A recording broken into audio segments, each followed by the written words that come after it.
Hi, thanks for joining us. I'm Elizabeth Pierce. I'm the Director of IP for American International Group, also known as AIG. And I'm here with two other people, and we're going to talk about rebranding in times of reputational crisis. You know, what happens when your brand blows up and you've got to figure out what you do next. With me today are Heather Steinmeier. She is the Staff Vice President with WellPoint, the health insurance company. She's got a very interesting story to tell. And then someone who's going to give us guidance on how you do research and clearance, Glenn Gunderson from Deckard in Philadelphia, who knows everything there is to know about the subject and has written a book on it. If we put three fine minds together, what are we going to come up with on rebranding? AIG was the poster child in 2008 for what can happen to your brand when all of a sudden you go from being under the radar and not that well known to being a bit of a pariah. At the point that you are to the level of Saturday Night Live parody, you got a lot to come back from. And a lot of protests in front of our corporate offices, our chief executives getting hauled in front of Congress. It was a difficult time, and the decision was made at that point when the federal government bailed us out that AIG would be broken up and sold for parts. And the biggest part was our international property casualty business. It was rebranded immediately to AIU Holdings, which was a legacy name of ours. It took about a week to realize that wasn't going to do the trick.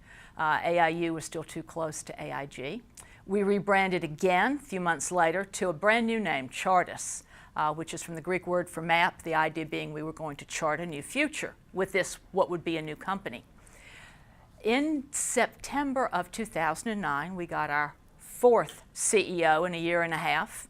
And he said we were no longer going to sell business units, and we were going to pay back the government all those hundreds of billions of dollars. I thought that was ambitious, but lo and behold, within 3 years, the man did it. Bob Ben Moshe, I give you a shout out. And to celebrate that, we moved away from Chartis and went back to AIG, because it turned out that in 3 years of using Chartis, nobody ever knew what that company was, and we spent all our time explaining we were really AIG. At the point that you have to do that, and the public is perfectly happy with your being AIG because they recognize it, which is great. Brand recognition in spite of what we thought of as some tarnishment. We refreshed our logo, which I think was a great improvement. I was very pleased with the new logo. And we went back to being AIG. So I'm not sure what the moral of my story is, except that if you rebrand and then unbrand, maybe you come up with the perfect solution after time. I don't know. Heather, what did you do at WellPoint? Yeah, we had a slightly different approach. We ended up not rebranding, but there was a long road to get to that decision. For us, the difficult year was 2010. By way of a little bit of background, WellPoint is the parent company of Anthem Blue Cross and Blue Shield health insurance companies, and that's the operating company brand. And we deliberately set it up with that parent company brand and operating brand structure to have a firewall. The idea was that there's a firewall there. And if there is a challenge at the parent company level, the firewall should theoretically keep the operating company brands from being dragged into that, and vice versa. So in 2010, to set the stage, the U.S. Congress was debating a dramatic change to U.S. healthcare laws. And the Obama administration had an agenda to get these laws passed. And around that same time, my company in its California operations, Anthem Blue Cross, did what all insurance companies have to do to roll out their new products each year. We filed for certain rates with the state regulator for our products. And the rates represented an increase over the prior year. The California regulator took the opportunity to object to those rates very loudly and very prominently, and the Obama administration was looking for an edge in the debate that was taking place in Congress around the healthcare law, and so they picked up on that. And our company became, the example of what health insurance companies were doing wrong and why we needed this new law in the first place. And we felt that they weren't representing us very fairly, and so we got into a considerable debate with the administration, and there were letters back and forth between our company and the president, and we were on the front page virtually every day for months and months, and it was a very difficult time from a PR perspective, and I don't think any of us expected the level of PR storm that came out of that one California rate filing. So we were also caught a little flat-footed, quite frankly. So we navigated our way through this storm, and by the time the year ended, the legislation did pass, and so the storm died down of its own accord, but it had been a very, very difficult time for our company. And as part of, the fallout from that, we did consider whether the firewall brand approach worked. And it was immediately apparent that it wasn't working. WellPoint was in the headlines all the time, even though it was Anthem Blue Cross that had actually in California that had generated the issue, and vice versa. So the firewall didn't do a darn thing at the end of the day. And so we did consider, should we rebrand? If we don't need this firewall, should we take a different approach? But at the end of the day, we decided that the operating company, which was really where the problem had occurred, had such strong, especially the Blue Cross and Blue Shield brands, such strong market cachet that we would lose more than we would gain from a marketplace advantage over time, simply to get out from under this cloud at that moment in time. And we also very much at that point in time, to use a phrase that my general counsel had, we wanted to get off the point of the spear. We'd been on the point of the spear for months. And if you rebrand, you have to have a whole communications plan around that, and you have to roll it out, and you need to have some splash. We didn't want this to go on any longer than it had to. So for us, it was better to sort of let it die that natural death and go our way. So we did not choose to rebrand, but the question absolutely came up. Well, if your management is thinking about rebranding in one of these situations, they may have the notion that this is going to be no different than a typical trademark search clearance. Won't take it very much time. Everything will be done at the last minute. It won't be that expensive. And if they've never renamed the company before, they're looking at something that is of many degrees more difficulty than simply coming up with a new product name. And then you have, after the rebranding, the question of what you do with the old mark. Are you going to somehow try to keep rights in it? Are you going to continue to make some use of it? The level of difficulty in this sort of corporate rebranding, of course, is massive, because you've got to do trademark clearance, you've got to come up with domain names. You may need domain names for every country, for each different CCTLD, and you've got to do corporate name clearance. And the difficulty in any trademark search of finding a mark that's going to work multinationally is very tough. It has never been tougher to clear new brands at this point, because as the economy has recovered, trademark applications in most countries have increased. In the US, there are more trademark applications filed last year than ever in history. And if you're looking at some foreign markets like China, where the number of applications have exploded, for one thing, China has 5 times as many applications as the US and has been growing by leaps and bounds. Another difficulty is that if your mark is going to have anything to do with social media, many of the big players in that field, the last thing they think of is trademark registration. And because common law searching is so important in the US, you've got to take care of that, and you've got to do that rigorously. The question of how much you spend, how many counsel in different countries, if your company is doing business in 30 markets, are you going to get counsel to do a search opinion in each of those places?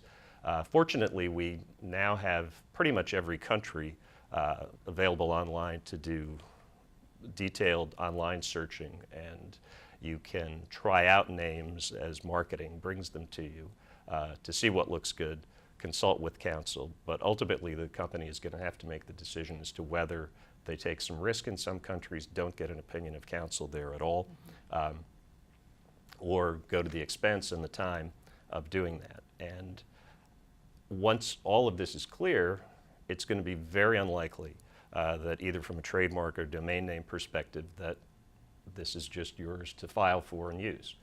So you've got to go out and do acquisitions. As you're doing acquisitions, you're going to have to figure out how to approach people with these rights who won't know who you are, buy up domains, buy up rights to trademarks without knowing that they're dealing with a big multinational deep pocket. And in order to do that, you've got to maintain the confidentiality of the mark that you're looking for. So you can't have your company file an application in the US for the mark, because anybody can look that up online, discover it's there, and then know who you are and how much they think it's worth to you. And there are various techniques for filing in other locations and sort of hiding your motivation until you've got the deal done. Once you have rebranded, the question is what happens to the old mark? And one of the surprising things is that there is a tremendous market and tremendous interest out there in marks that aren't in use anymore, and marks that may have been failures. In terms of large retail chains, for example, in the last recession, half a dozen of them went out of business. No stores, no nothing. Seemingly those marks are not worth anything, but all of them were purchased by other people for reuse. And there are people who you might term as grave robbers who keep an eye on which trademarks companies don't use anymore, and because trademark law operates on the premise of use it or lose it, make their own applications. And you don't want somebody else filing for your mark, because even though you may not want it anymore, there's probably certainly a recollection of it and residual goodwill.